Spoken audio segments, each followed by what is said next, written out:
வணக்கம். ரெமி கிச்சனுக்கு உங்களை வரவேற்கிறேன். இன்றைக்கி நம்ம ஆரோக்கியமானதும் சத்தானதும் உடம்புல இருக்க கொலஸ்ட்ரால் எல்லாம் குறைக்கிற கொள்ளை பற்றி பார்க்க போகிறோம். கொள்ளு வந்து எல்லாருமே முன்னாடியிலேருந்தே எல்லாருமே உணவில் சேர்த்துக்கிட்டாங்க. நம்ம தான் இப்போ கொஞ்சம் நாளாக மறந்துட்டோம் அதை. அந்த கொள்ளை வந்து ஒரு 1/4 கிலோ கடையில் வாங்கிட்டு அதில் கல்லெல்லாம் இருக்கா குப்பை இருக்கான்னு பார்த்துட்டு நீங்கள் இந்த மாதிரி வறுத்து வச்சுக்கோங்க. வறுத்து வச்சிட்டிங்கன்னா வண்டு தொலைக்காது. அதனால் வறுத்து ஒரு டப்பாவில் போட்டு வச்சிட்டிங்கன்னா எப்போவாது கொஞ்சம் ஒரே ஒரு பிடி போட்டு கொள்ளு வேக வச்சு அதனுடைய தண்ணி எடுத்து ரசம் வைக்கலாம். அந்த வெந்த கொள்ளை வந்து சுண்டல் பண்ணி சாப்பிட்லாம். கொள்ளை வந்து வறுத்த கொள்ளை வந்து கொஞ்சம் மிளகா பெருங்காயம் எல்லாம் போட்டு பொடி பண்ணிக்கலாம். சாதத்தில் போட்டு சாப்பிட்டுக்கலாம். கொள்ளு ரசம் வைக்கலாம், கொள்ளு சூப்பு வைக்கலாம், கொள்ளு பொடி பண்ணிக்கலாம், கொள்ளு சுண்டல் பண்ணிக்கலாம். இந்த மாதிரி பல விதமாக சேர்த்துக்கலாம்.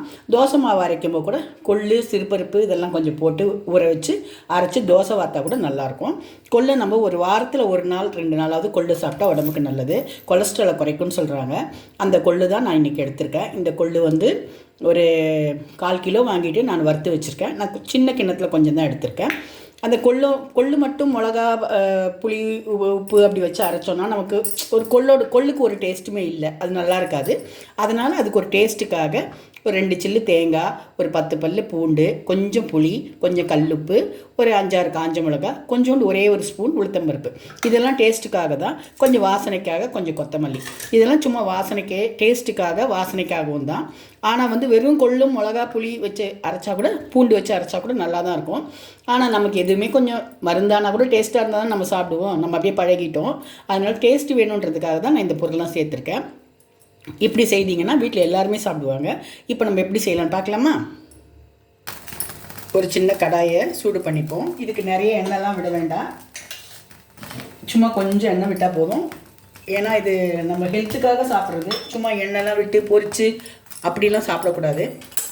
ஹெல்த்துக்கு நல்ல பொருளாக இருக்குமோ அதை ஹெல்த்தியாகவே தான் சாப்பிடணும். ஒரு 5-6 காஞ்ச மிளகா, கொஞ்சம் உப்பு, இந்த உளுத்தம்பருப்பு இது எல்லாத்தையும் வறுத்துப்போம்.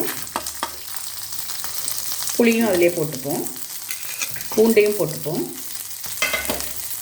ஸ்டவ்வை கொஞ்சம் சிம்மிலே வச்சுருக்கேன். கொஞ்சம் செவக்க இதை வறுத்துப்போம். கொள்ளு ஏற்கனவே வறுத்தது தான், சும்மா லைட்டாக வறுத்து எடுத்தால் போதும். இதை மட்டும் செவக்க வறுத்துக்கணும். உளுத்தம்பருப்பு செவக்க வறுக்கணும். பூண்டு கொஞ்சம் பச்சை வாசனை போகணும். மிளகா சூடு ஏறணும், அதுக்காக தான் கொஞ்சம் வறுத்துப்போம். உளுத்தம்பருப்பு கொஞ்சம் வறுபட்டுடுச்சு. இப்போ இந்த 2 சில்லு தேங்காவை போட்டுப்போம். தேங்காய் சும்மா சூடானால் போதும், ரொம்பலாம் வறுக்க வேண்டாம். இது கொஞ்சம் சூடாகட்டும். உளுத்தம்பருப்பு பாருங்கள் வறுபட்டுடுச்சு. அதனால் இப்போ இந்த கொள்ளை போட்டுப்போம். வறுத்து வச்சிட்டிங்கன்னா வண்டு தொலைக்காமல் இருக்கும். வாரத்தில் 1 நாள் 2 நாள் கொள்ளு சாப்பிட்டா சூடாகாது. நம்ம எப்படியும் இந்த வெயில் காலத்தில் தயிர் இதெல்லாம் சாப்பிடுவோம், மோரெல்லாம் சாப்பிடுவோம். அதனால் ஒன்றும் ஆகாது. இப்போ கொஞ்சம் புளி வச்சுக்கோங்க, அப்போ தான் டேஸ்ட்டு நல்லாயிருக்கும். இப்போது நான் கொஞ்சம் கொத்தமல்லியை தண்டோடு போடுறேன். எதுக்காகனா அது நல்லா தண்டோட வாசனை நல்லா இருந்தால் நல்லாயிருக்கும். அதுக்காக கொள்ளுக்கு தனியாக ஒரு டேஸ்ட்டும் இல்லை, ஒரு வாசனையும் இல்லை. அதனால தான் இதெல்லாம் போட வேண்டியிருக்கு.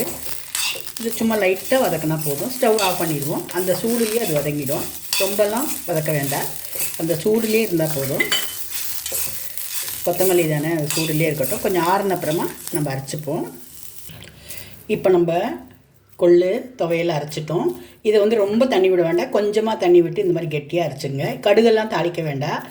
ஏன்னா வந்து நம்ம வதக்கியிருக்கோம் இல்லையா, அப்படியே வச்சுட்டு இந்த மாதிரி துவையில் அரைச்சிட்டு கெட்டியாகவே இருக்கணும். இந்த மாதிரி அரைச்சி நீங்கள் இப்படி கெட்டியாக வச்சுட்டு நீங்கள் இப்படி தான் சாப்பிட்டிங்கன்னா ரொம்ப நல்லாயிருக்கும். இட்லி தோசை கூட சாப்பிட்லாம், சாதத்துக்கும் சாப்பிட்லாம், சாதம் போட்டு பிசைஞ்சு சாப்பிட்லாம். ரொம்ப நல்லது. கொள்ளு உடம்புக்கு எப்படியெல்லாம் சேர்த்துக்க முடியுமோ அப்படியெல்லாம் உடம்புக்கு சேர்த்துக்கிறது ரொம்ப நல்லது. எல்லாமே நம்ம கொஞ்சம் டேஸ்ட்டாக இருந்தால் தான் சாப்பிடுவோம். அதனால தான் நான் இதெல்லாம் போட்டிருக்கேன். உங்களுக்கு வேண்டான்னா வெறும் மிளகா, காஞ்ச மிளகா, புளி, கருவேப்பிலை வச்சு கூட நீங்கள் வறுத்துட்டு கொள்ளை வச்சு அரைச்சிக்கலாம். நான் கொஞ்சம் டேஸ்ட்டாக இருந்தால் எல்லாருமே சாப்பிடுவாங்கன்றதுனால தான் உளுத்தம்பருப்பு, தேங்காய், பூண்டு எல்லாமே போட்டிருக்கேன். பூண்டு நமக்கு ஏற்கனவே நல்லது உடம்புக்கு. கொள்ளு வந்து குதிரைக்கு தான் கொடுப்பாங்கன்னு சொல்லுவாங்க.